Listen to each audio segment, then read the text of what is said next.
வணக்கம். நீங்கள் இணைந்திருப்பது சிலோன் தமிழின் காலை நேர பிரதான செய்திகளுடன் இணைந்திருக்கும் நான் சங்கீர்த்தனா ஆனந்தம்.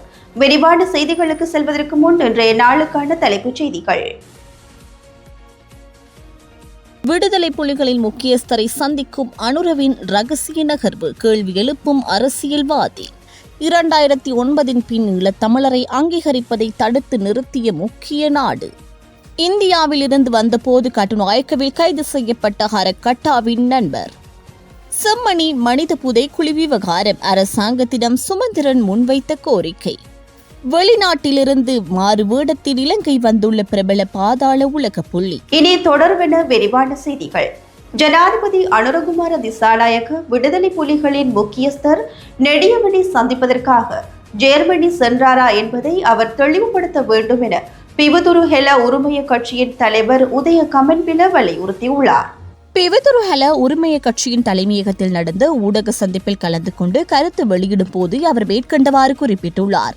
ஜனாதிபதி ஜெர்மனி செல்வதற்கு முன்பு விடுதலை புலிகளின் முக்கியஸ்தர் நெடியனை சந்திக்க அந்நாட்டுக்கு செல்வதாக சமூக ஊடகங்களில் ஒரு கதை பரவியது. இதனால் ஜெர்மன் அரசாங்கத்தின் தலைவரான சான்சலரை ஜனாதிபதி சந்திக்க மாட்டார் என்றும் சமூக ஊடகங்களில் பலரும் கூறினர்.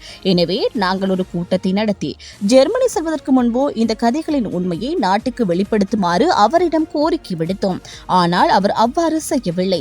சமூக ஊடகங்களில் கூறப்பட்டபடி ஜெர்மன் அரசாங்கத்தின் தலைவரான சான்சலரை ஜனாதிபதி சந்திக்கவில்லை. மாறாக ஜெர்மனியில் ஜெர்மன் ஜனாதிபதியையும் வெளியுறவு அமைச்சரையும் மட்டுமே அவர் சந்தித்தார். ஜெர்மனியின் அரசாங்க வடிவம் இலங்கையிலிருந்து வேறுபட்டது. இலங்கையின் ஜனாதிபதி அரசின் தலைவராகவும் அரசாங்கத்தின் தலைவராகவும் இருக்கின்றார். ஜெர்மனியின் ஜனாதிபதி நாட்டின் தலைவராக இருந்த போதிலும் அரசாங்கத்தின் தலைவராக இல்லை. ஜெர்மன் ஜனாதிபதியை சந்திக்க ஜெர்மனி செல்வது இந்திய பிரதமர் நரேந்திர மோடியை விடுத்து இந்திய ஜனாதிபதி திரௌபதி முர்முவை சந்திக்க இந்தியா சென்று வருவது போன்றது. எனவே ஜனாதிபதி இவற்றுக்கு விளக்கமளிக்க வேண்டும் என அவர் கேட்டுக் கொண்டுள்ளார். ஈழத்தமிழரை அங்கீகரிப்பதை தடுத்து நிறுத்திய நாடு இந்தியாதான் என பிரித்தானியாவைச் சேர்ந்த ராணுவ ஆய்வாளர் அரூஸ் தெரிவித்துள்ளார். 2009 ஏப்ரல் மாதம் பிரித்தானியா மற்றும் பிரான்ஸ் ஆகிய நாடுகளின் வெளிவிவகார அமைச்சர்கள் போர் நிறுத்தத்தை முன்மொழிந்து இலங்கை வந்தடைந்தனர். மேலும் அவர்கள் பேரழிவுகளை சந்திக்க ஈழத்தமிழர்களுக்கு உதவ முன்வந்ததாகவும் கூறியிருந்தனர். எனினும் மேற்குறிப்பிட்ட 2 முன்மொழிவுகளையும் அப்போது இருந்த இந்திய அரசாங்கம் தடுத்ததாக அரூஸ் தெரிவித்துள்ளார். இந்தியாவின் தலையீடு இல்லாமல் இருந்திருந்தால் பிரான்ஸ் தற்போது பாலஸ்தீனத்தை அங்கீகரித்தது போன்று ஈழத்தமிழர்களையும் அங்கீகரிக்க வாய்ப்பு இருந்திருக்கும் எனவும் அவர் சுட்டிக்காட்டியுள்ளார். வெளிகம சகான் எனப்படும் ஹிக்கடுவ லியனகே சகான் சிசிஹெலம் என்ற ஒழுங்கமைக்கப்பட்ட குற்றக்குழுவின் உறுப்பினர் கைது செய்யப்பட்டுள்ளார். நேற்று மாலை இந்தியாவிலிருந்து திரும்பும்போது பண்டாநாயக்கு சர்வதேச விமான நிலையத்தின் வருகை முனையத்தில் குற்றப்புலனாய்வு அதிகாரிகளால் கைது செய்யப்பட்டார். வெளிகமவை சேர்ந்த 32 வயதான சந்தேக நபர் மாத்தறை மற்றும் பானதுரை காவல் பிரிவுகளில் நடந்த பல கொலைகள் மற்றும் கொள்ளைகளுடன் தொடர்புடையவர் என்று கூறப்படுகின்றது. அவர் தற்போது காவலில் வைக்கப்பட்டுள்ள பிரபல பாதாள உலக தலைவர் நத்துன் சிந்திக்க விக்ரமரத்ன அல்லது ஹரக்கட்டாவின் நண்பர் என்று அதிகாரிகள் தெரிவித்தனர்.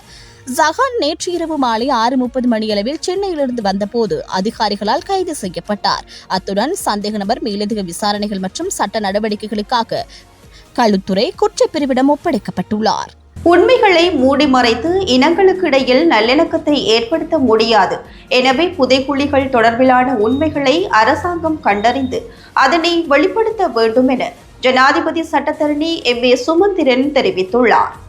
செம்மணி புதைக்குழி அகழ்வு பணிகளை நேற்றைய தினம் ஜனாதிபதி சட்டத்தரணி MA சுமந்திரன், சட்டத்தரணி கேசவன் சயந்தன் ஆகியோர் நேரில் சென்று பார்வையிட்டனர். இங்கு நடைபெறும் அகழ்வு பணிகளில் குழந்தைகள், வயது குறைந்தவர்களின் எலும்புக்கூடுகள் மீட்கப்பட்டுள்ளன. எலும்புக்கூடுகள் அசாதாரணமான சூழலில் அடக்கம் செய்யப்பட்டுள்ளது. இவை தொடர்பில் உண்மைகள் கண்டறியப்பட வேண்டும். மனித புதைக்குழிகள் கொக்கு தொடுவாய், மன்னார், மாத்தளை போன்று தெற்கிலும் சில இடங்களில் அடையாளம் காணப்பட்டுள்ளது. இலங்கையில் புதைக்குழிகள் அடையாளம் காணப்பட்டுள்ள போதிலும் இவை தொடர்பில் ஆய்வு செய்யக்கூடிய பொறிமுறைகள் இலங்கையில் இன்னமும் இல்லாத நிலைமைகள் காணப்படுகின்றன. எனவே சர்வதேச நிபுணத்துவ உதவிகளை இலங்கை பெற்றுக் கொள்ள வேண்டும். அகழ்ந்து எடுக்கப்படும் எலும்புக்கூடுகளை முறையாக பாதுகாப்பதற்கு கூட சர்வதேச நிபுணத்துவ மேற்பார்வை வேண்டும். அதற்கு உரிய நடவடிக்கைகளை அரசாங்கம் மேற்கொள்ள வேண்டும். இந்த அரசாங்கம் இனங்களுக்கு இடையில் நல்லிணக்கத்தை ஏற்படுத்துவதாக கூறுகின்றது. உண்மைகளை உண்மைகளை மறைத்து நல்லிணக்கத்தை ஏற்படுத்த முடியாது. எனவே புதைக்குழிகள் தொடர்பிலான உண்மைகளை கண்டறிய சர்வதேச நிபுணர்களை நாட்டுக்கு அழைத்து அவர்களிடம் புதைக்குழி விவகாரங்களை கையளித்து எவ்வித தலையீடுகளுமின்றி அவர்கள் சுயாதீனமாக செயற்பட்டு இது தொடர்பிலான உண்மைகளை வெளிப்படுத்த அரசாங்கம் நடவடிக்கை எடுக்க வேண்டும் என தெரிவித்தார். துபாயில் இருந்து செயற்படும் பிரபல பாதாள உலக புள்ளியான பஸ் லலியா என்று அழைக்கப்படும் லலித் கண்ணங்கர மாறுவேடத்தில் நேற்று இலங்கை வந்துள்ளதாக தகவல்கள் பரவிக் கொண்டிருக்கின்றன. லலித் கண்ணங்கரவின் தாயாரான HP சோமாவதி என்பவர் கடந்த 27ஆம் தேதி வயது மற்றும் நோய்கள் காரணமாக உயிரிழந்திருந்தார். அவரது இறுதிக்கிரிகைகள் இன்று மாலை ரெஹாரணியில் இடம்பெற்றிருந்தது. குறித்த இறுதி சடங்கில் கலந்து கொள்வதற்காக பாதாள உலக புள்ளியும் போதைப்பொருள் வர்த்தகருமான பஸ் லலியா என்று அழைக்கப்படும் லலித் கண்ணங்கர துபாயில் இருந்து இந்தியா வழியாக மாறுவேடத்தில் இலங்கை வந்துள்ளதாக தகவல்கள் வெளியாகியுள்ளது. அதேபோன்று இன்றிரவே அவர் மீண்டும் படகு மூலம் இந்தியா சென்று அங்கிருந்து துபாய் தப்பி செல்ல திட்டமிட்டுள்ளதாகவும் தகவல்கள் தெரிவிக்கின்றன. இத்துடன் சிலோன் தமிழின் காலை நேர பிரதான செய்திகள் நிறைவு பெறுகின்றன. தொடர்ந்தும் செய்திகளை அறிந்து கொள்ள www.ceylontamil.com என்ற எமது இணையதளத்தினூடாக பிரவேசியுங்கள். வணக்கம்.